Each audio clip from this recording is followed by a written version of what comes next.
You're listening to the Bust-Proof Business Podcast, taking your business to the next level by taking you out of it. With our experience and proven results, we'll help you find the success that many crave, but only we can help you achieve. It's time to get started with your host, Greg Murphy. Hey guys, it's Greg Murphy from the Bust-Proof Business Podcast, and these next couple episodes are going to be a little bit different. I'm interviewing my friend Karin Isgur Bergsagel. She is a really good friend of mine. She is really a Wonder Woman, and I interviewed her for close to 2 hours because we just got to talking, and she's a wonderful woman, and we couldn't figure out a way to cram it all into one episode. So this woman is absolutely unique. I could speak with her for hours every day of my life. She is amazing. She's like a mother to me. I really wanted to just cram it all, and we just don't have the time. So we're going to actually do a 2-part series with Karin. And this first episode is going to get more into her backstory about how she got started. She was a really early adopter into Amazon, into books in general, and then into other products beyond that. But this first part, we call her KIB, but the first part with Karin is going to be just kind of her backstory and her background with books and how she got started. And the next episode that we drop for the Bust-Proof Business Podcast will be the second part of that interview. And I really can't say enough about Karin, the impact that she's had on so many Amazon sellers. I know this year, I don't know if it's the first year that she has, but this year she's going to do well over 7 figures in sales on Amazon. And right now, books is really just a very small part of her overall product mix, but she got started in books, and she has a big background in collectible titles.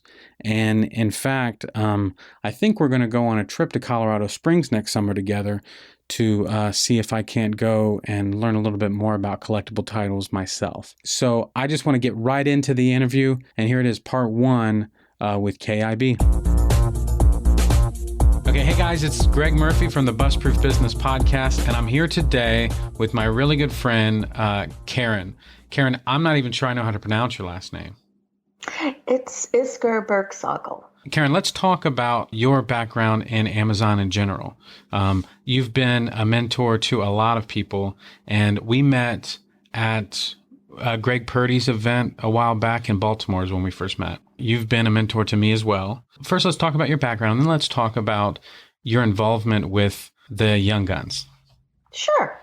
I started selling on eBay sometime in the late 90s, and it happened by accident.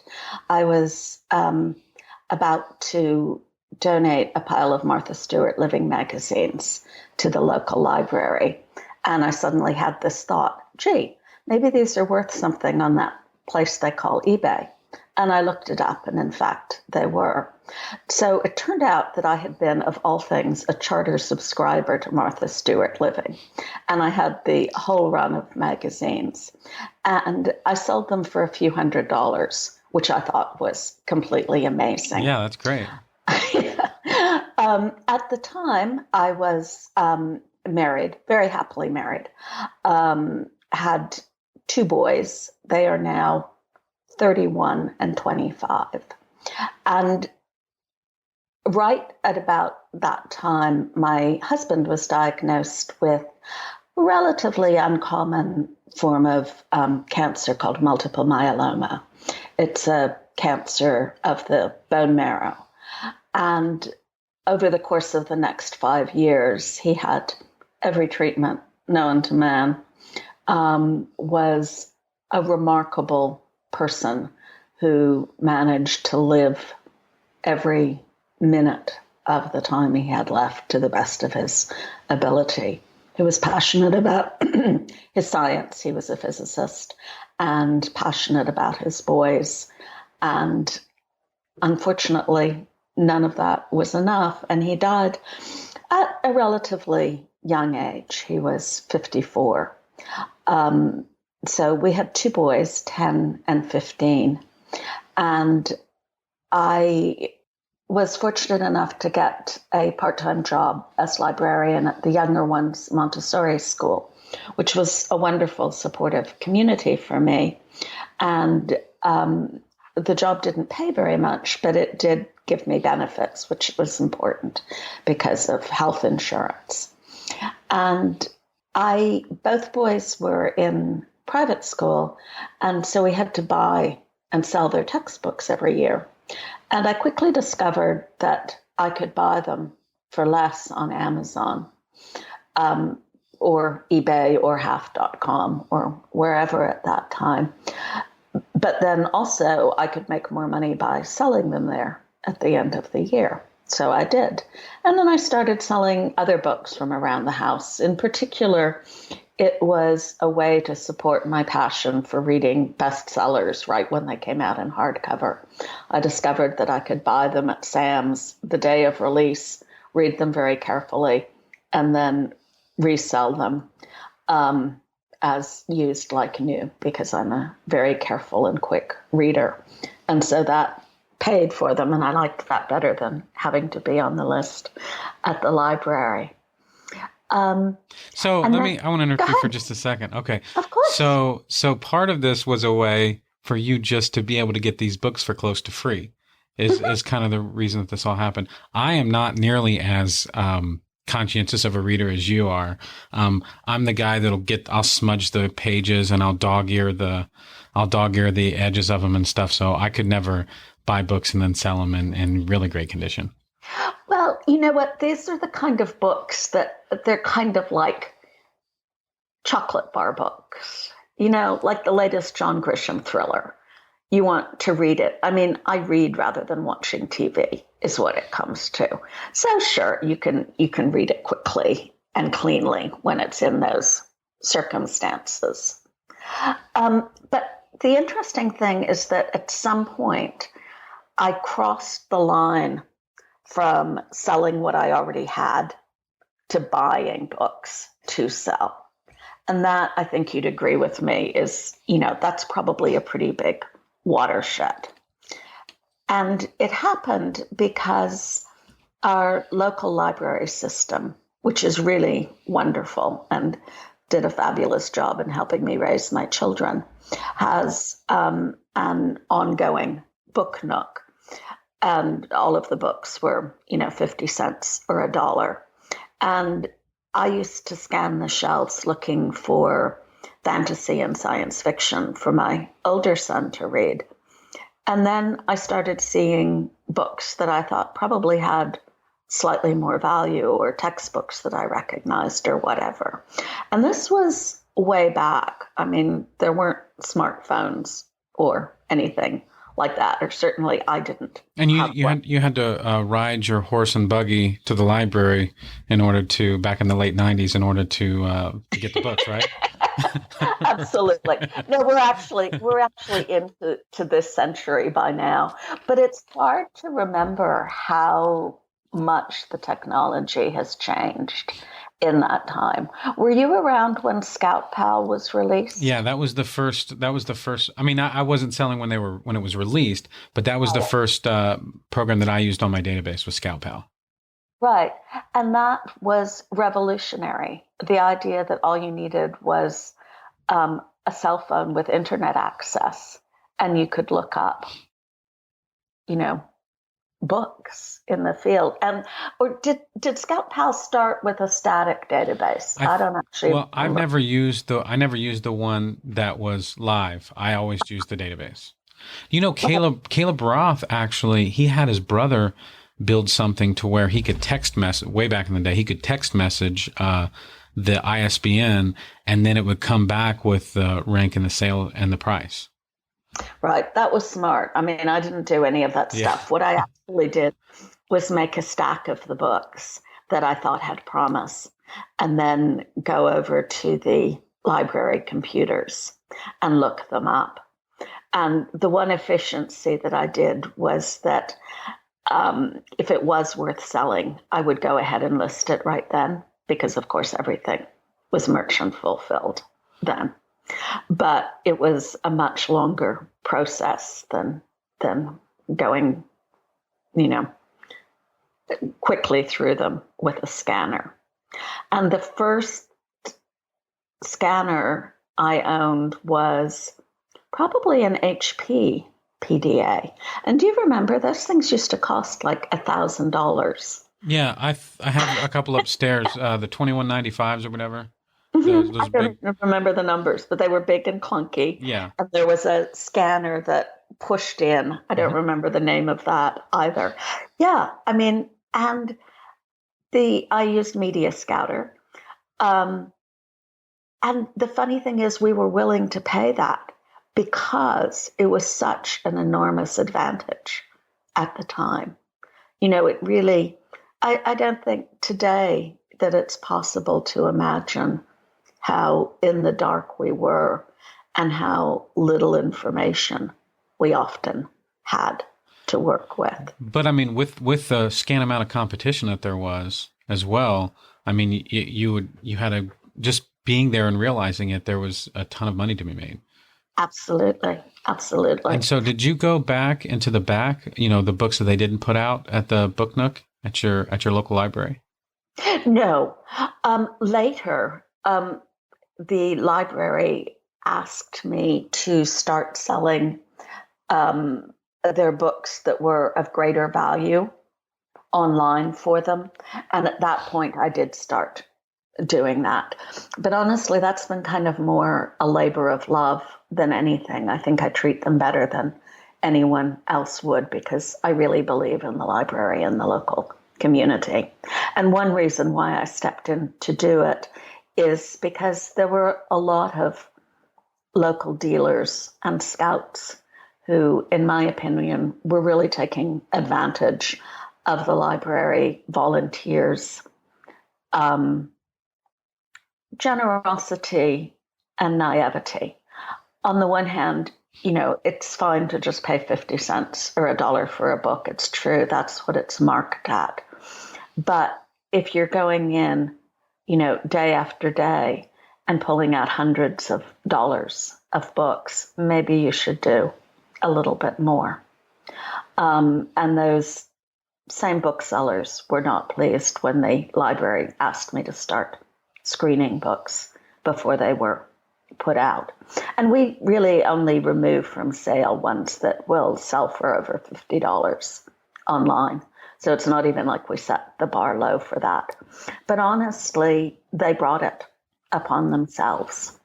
Well, even so, no, I mean, in my mind, we do, people don't like us around here either, in Dayton. We're not, it's not as bad anymore because we don't have the time to make the deals that we used to get, 1,000 books here and 1,000 books there.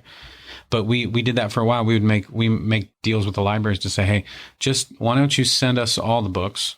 And we'll go through them and we'll give you the books you need for your sale. And, we'll take the rest. We'll pay either a percentage of the revenue or a flat out fee, whatever you want. And libraries have way more books than we even realize. And especially the larger chains will have, or the larger districts will have books that will be recycled that will never even make it to the friends. And so the problem is that, the problem we have with dealing with libraries is that they often think that they know more about the books than they do, because they think that because a book is well circulated, that it must be valuable online, or they think that because nobody checks out books, that that's something that won't be valuable online. When, as you and I know, there is absolutely zero, that means nothing to the internet marketplace. Right. Yeah, Grisham might get checked out 100 times over the course of a year, but there's a billion copies of that around. And the weird book on Native American Indian relationships in the early 1700s, that's a book that might not get checked out all that much, but it's a book that's probably going to be valuable because there's not a lot of competition for that book. They didn't make 6 billion of them. Right. So, yeah, that's interesting. And there's always going to be, especially if there's somebody like me around, there's always going to be someone that's going to think, hey, maybe we should build a relationship with these libraries and we can do a win-win for you and me. Exactly. Instead of just trying to, pillage and take whatever you can to make a momentary profit. Right, exactly. And that's exactly the way it's worked out. I'm really proud of the work that I've done with the library. I've been completely transparent about what I sell and why and for how much. We deliberately have a fairly coarse sieve.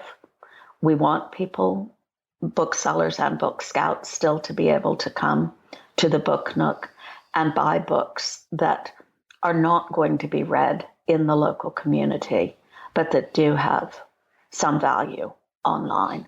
We just don't want them buying $100 books for $1,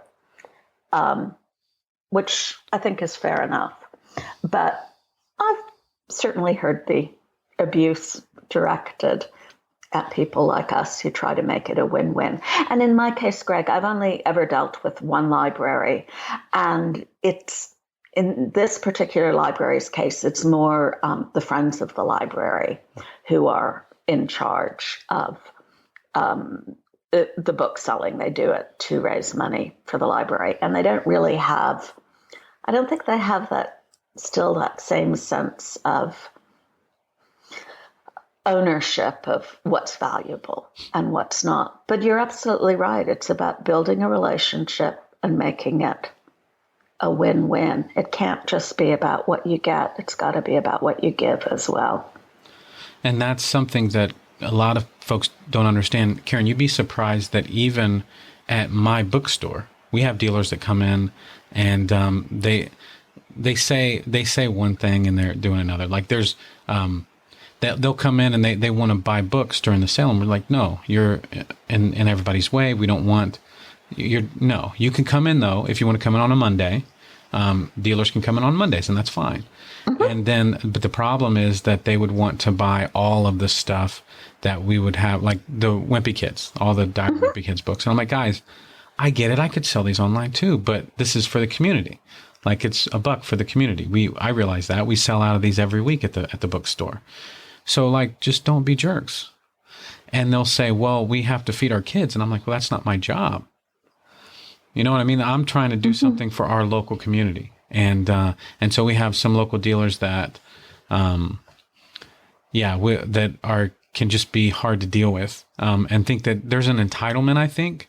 Yes. For some reason, I don't understand. I've said many times that booksellers are the laziest group of Amazon sellers in general. And just from the folks that I know in our community, we're just in general lazy. And I always say, well, not anybody in the room, but for everybody else. And I also think that there's a lot of booksellers that think, well, I'll go to the library sale once a month when they have the big library sale. I'll buy all the books and I'll come home and put them on the shelves. And then I'll watch daytime TV for the rest of the month and then sell the books. And then that'll be my job. And there's people that can make, enough money to live that way. But when I started here in Dayton, I went to all the sales and did all that stuff, but I hustled every single day. And I would see these guys at the big sales, but I wouldn't see them hustling around at the stores and all that. And we grew very, very quickly. And people were just amazed. And I'm like, guys, I just work every day. That's all. I mean, I just work every day. I don't watch daytime TV until the next big sale comes along. That's fascinating, Greg. I had no idea. I guess I've never seen that side of it, the lazy side. I just assumed everyone was out there hustling like everyone else I know is. No, they're not. They're mostly watching daytime TV. And think about it. If you can, it's a strange world with tons of margin. So if you can go to a book sale once a month and buy enough books that you make, $3,000-$4,000, that's a big deal. And so a lot of these guys are like, well, why would I go when my hourly rate is so high there? Why would I take the time if I'm only going to make, $1,000 in 8 hours of working? Why would I do that? It's just a weird. Oh my gosh. Yeah. I don't have that mindset. I couldn't do that. I mean, and as things get not in my DNA. Right. But as things got more competitive over the years, I mean, that was back in 2009, 2010. Mm-hmm. And since then there's been a lot more, you were there for 10 years before that. Mm-hmm. But even since then, there's been a lot more innovation in terms of third-party products that have made it a lot easier. And speaking of that, I started using ScanPower, the boxed software. We have the third-party solution we use for our inventory management. They have a solution, but it's not nearly as elegant and as easy as the one that Chris and them do. Yeah, it really is good. I was very impressed with it. The only thing that was a bummer is every once in a while it'll just freeze up, and you just reload the page and it saves everything. Oh, good. But we're having it's difficult because with our workflow, the way that it works is that we list books all week, and then on Thursdays we start boxing them up. So we'll have, however many thousands and thousands of units, and they're in these big bins.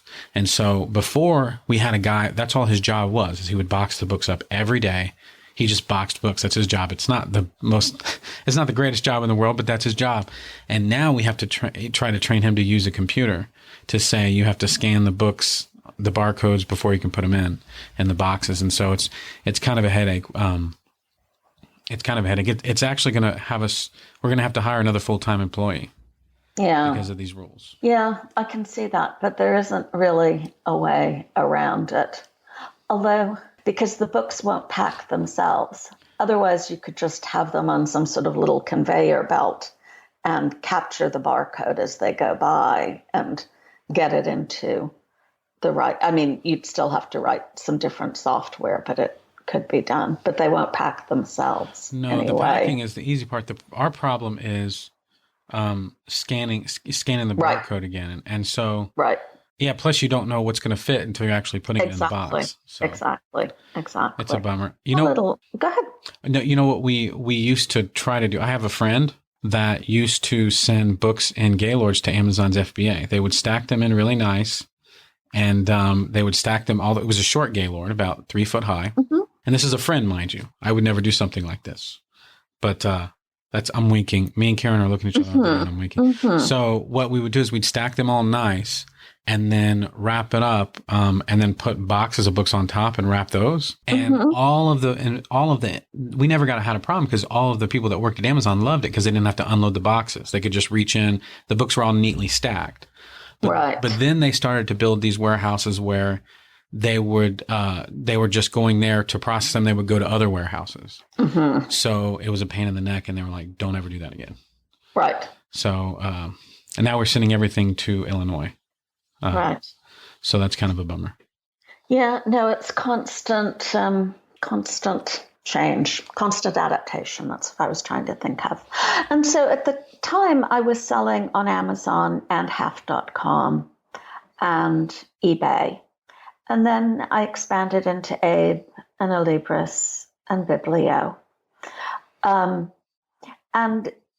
that was the period when I became maybe more of an antiquarian bookseller. So I was selling on several platforms and using the Art of Books for inventory management and shipping out all of the books myself. I think, the most I ever did was something like 100 in a day. And that was definitely a stretch out of my garage. But that was exceptional. Normally it was just a manageable number. And all during that time, innovations kept coming along that made what we were doing easier. Just things like the Art of Books itself, postage solutions like stamps.com and Indicia. And I dabbled in selling more collectible items on eBay because I do have a good eye for collectibles. But at some point, you just can't do everything you want to be doing. And you were at that time though, and you were sending you had that. Were you going to the mailbox every day? How are you getting these books to the post office? I would take them to the post office every day, but they were. Initially I had to go through paying the postage and everything. So that standing, I did the whole standing in line while they weighed it, printed out the postage and the rest of it. And then paid $1 for the packing, like the bag or whatever, like for the packing stuff. When we first started, we used to buy it at Walmart. We would buy the poly bag, the craft mailers. We'd buy them at Walmart for like $1.50 each. We had no idea what we were doing.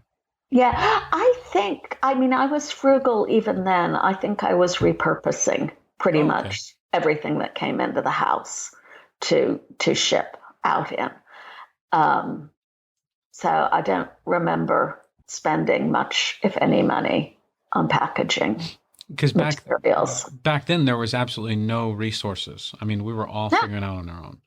Yeah, exactly. We were. And, that was when networking started getting useful for me. Things like the old FBA forum and, the booksellers groups before that. And I'm still very close with a number of people that I met back then because we were all figuring it out together. And we were so geographically spread out that there wasn't that, sort of cutthroat competitiveness, I don't think.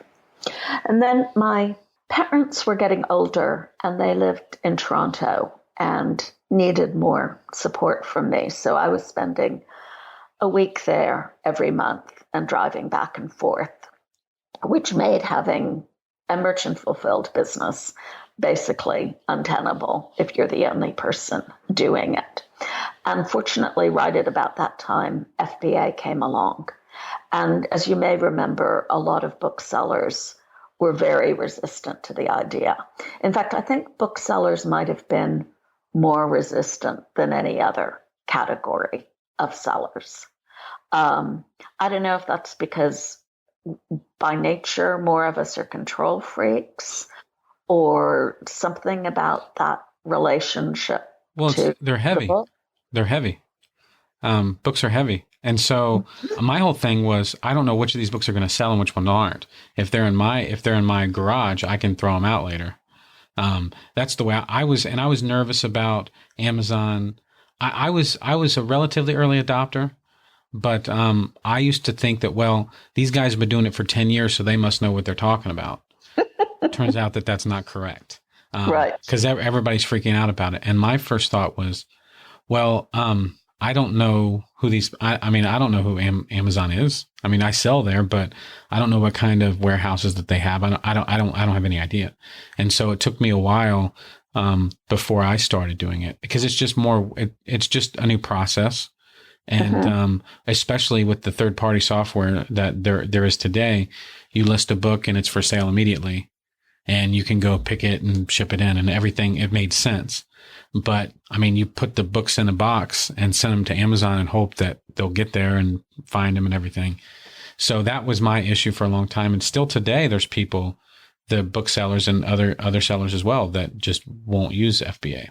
And in fact, for our model, it's becoming increasingly difficult. We're having something like 50,000 units we're behind because Amazon is getting backed up for Q4. And so we're sending, 15, 20,000 books at a time that are sitting on Amazon's docks for 2 weeks before they'll get unloaded. Yeah. And so those numbers creep up. And if we're making around $6 profit per unit that we're sending to FBA on average, and we're 50,000 units behind, it can start to add up pretty quick. Whereas if I was selling it here, it would be for sale immediately. So you have to weigh and say, okay, well, eventually I would be making more per unit eventually once the books get there. But in the meantime, I have to keep buying books. I keep having my people won't work for money in a month. They got to get paid now. Right. So there's this whole balancing act that we have to keep playing. Yeah. But back then, there wasn't really a balancing act. You just put everything in a box. It went to Lexington, Kentucky, and then it was live. And it was the glory days when you really could charge at least $5 more for an FBA book. And merchant fulfilled sellers, nobody sold for less than a penny. And FBA still had the fractional weight fees. Let's go back real quick. Okay, sorry. No. Not everybody is book nerdy as we are. So when you say selling less for a penny, that might throw some people. What do you mean by that? Oh, well, you can't sell a merchant fulfilled book on Amazon for less than a penny, plus the $3.99 shipping. So no FBA seller at that time ever sold for less than $4. So what you're saying is that there's the penny plus the $3.99 shipping. That was the floor for selling books on Amazon, and none of the FBA sellers who are eligible for free shipping would charge less than that $4 price point. Correct. And Correct. the reason that, and sellers are doing that a lot now, it's because they're trying to react to, hey, I sent way more stuff in than I should have. And so they're trying to lower those prices to because it's cheaper to sell it and not make any money than pay to have the book destroyed. Yep. And that started a while ago. But at the time, you could easily sell, in many cases, what was a penny book from a merchant fulfilled seller for twice that. You really could sell those books for $8, $9, $10. And we still do that today. Good. Yeah, we do still do that today. It's not as lucrative as it was before, but there's still plenty of books that we can do that with. Right. I'm glad to hear that. Oh, yeah. So I was lucky, though, Greg, in that I had the gift of desperation, because it was either close down the business, operate the business 3 weeks out of the month, or change my account to FBA, because I was also one of those early adopters where you had to go through this whole rigmarole to change your account type to do it. And fortunately, I opted for that. And it was a wonderful feeling of freedom, rather than scrambling to get all of the books packed that had been ordered, packed and shipped out. Instead, I was just packing and sending them to FBA as I got them. And I kept my other venues at first. And then I rapidly realized that books that were going to sell, in general, would sell on Amazon just as well as elsewhere. And that, overall, while I might make less money here and there in terms of savings and efficiency, it worked better. And along that way, I met Chris Green and his amazing ScanPower software. I mean, that was huge, to be able to stop printing 30-up pages for books and then going back and figuring out which book got which label and so on, instead to be able to spitting. And again, new people, I guess, kind of think this is always the way it was, that you listed a book, got a label, stuck it on the book. But I think about that woman at the end of your line, the one who lists the books as they come to her and puts a label on each one as it goes by her. Mm-hmm. Can you imagine if she were trying to do that with 30-up sheets? Yeah, there are plenty of people that still do the 30-ups. Where, and by the way, we're getting really nerdy, but what's happening by 30-ups, what we mean is there's a sheet of labels that you can put in the printer and print off 30 labels at a time, and then you have to find the book that the label goes on. And there's people that have all these weird rules to make sure that happens by stacking them up. But with our workflow, it would never work. I can't even begin to imagine. And it's, Chris has been a real inspiration to me, because he's one of those people, and I think you're another one actually, Greg, who just thinks out of the box from the beginning. I still say that you could have locked me in a room with a Dymo printer for a month, and at the end of it, I would still have been printing 30-ups, because it would never have occurred to me that there was an alternative, because 30-ups was the way that Amazon did it. And then, of course, being cheapskate booksellers, if there were any unused labels on that page, we went through all sorts of contortions to make sure all of those labels got used up, because God forbid we should waste a 2-cent label.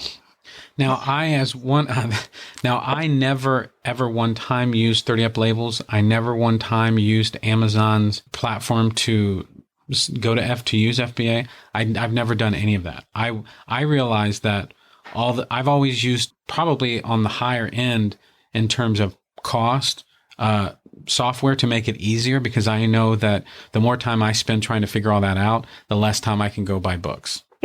Yep. No, you were visionary. I was not. My biggest, I don't have regrets, but if I had a regret, it would be that I've always thought too small. I needed to learn to think big.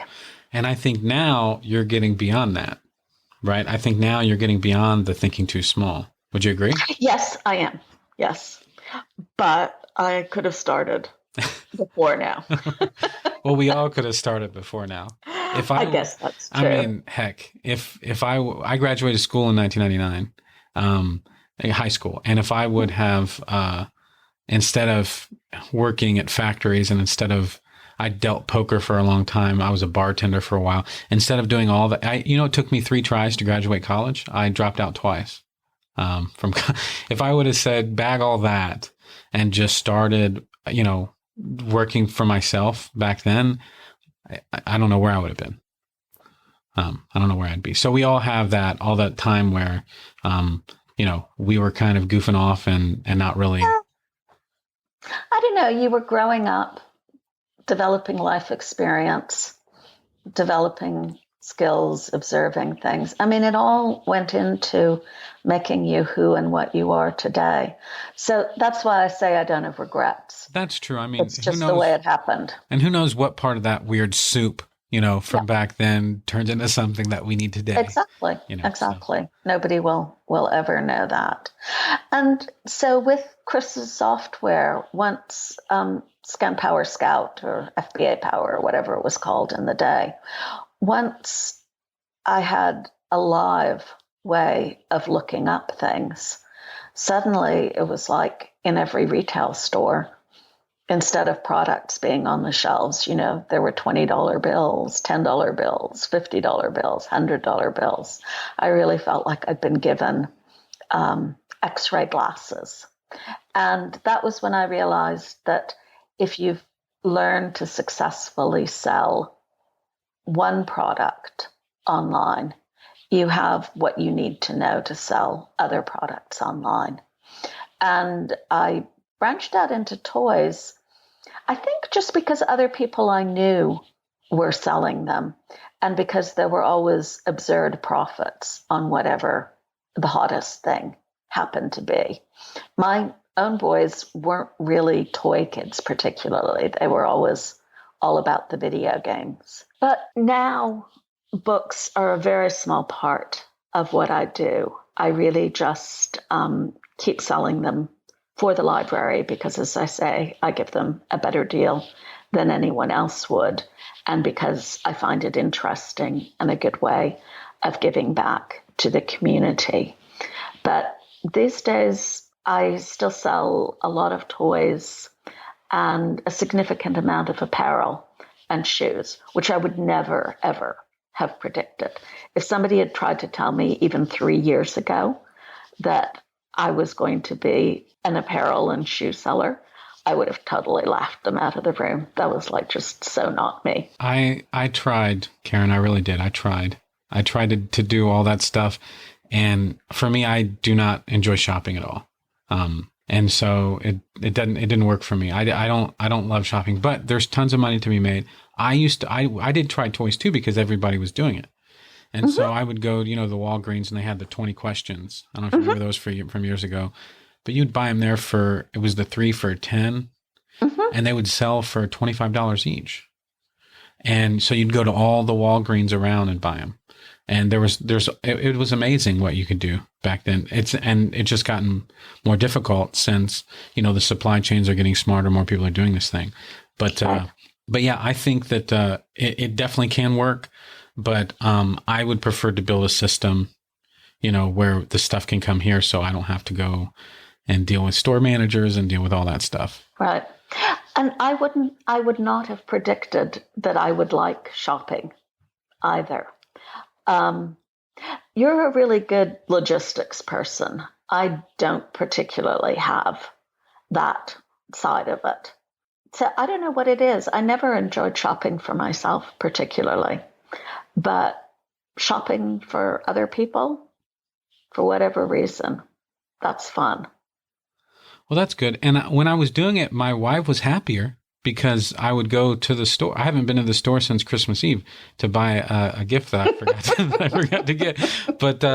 But yeah, Dana, my wife would be happier if I would go, let's go to the store. And I tried it for about 6 months, and I would go to the store with her, and it was just awful. The whole time was awful. Yeah. I don't think I was ever particularly good at it, because it didn't engage me as much as the book thing did. But I mean, I know I talked to Anna when you guys were here in Dayton about how you guys were together in Atlanta. And you had to borrow her husband's car because it was bigger than the other one or something like that. And you were driving around all of Atlanta buying things. Yes. Okay, so that's a really great place to stop.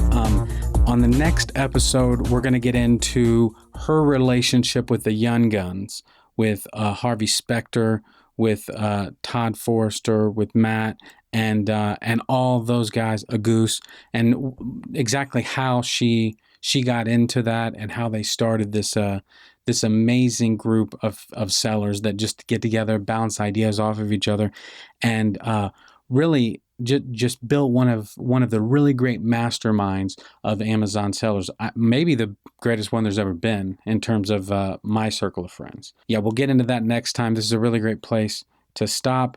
Part 2 with KIB is going to be on our next episode, and you guys really definitely don't want to miss that one. As always, remember, make today count.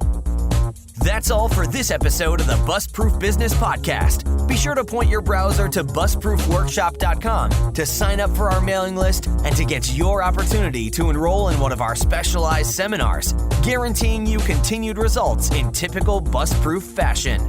Thanks again for joining us. We look forward to taking your business to the next level right here on the Bust-Proof Business Podcast.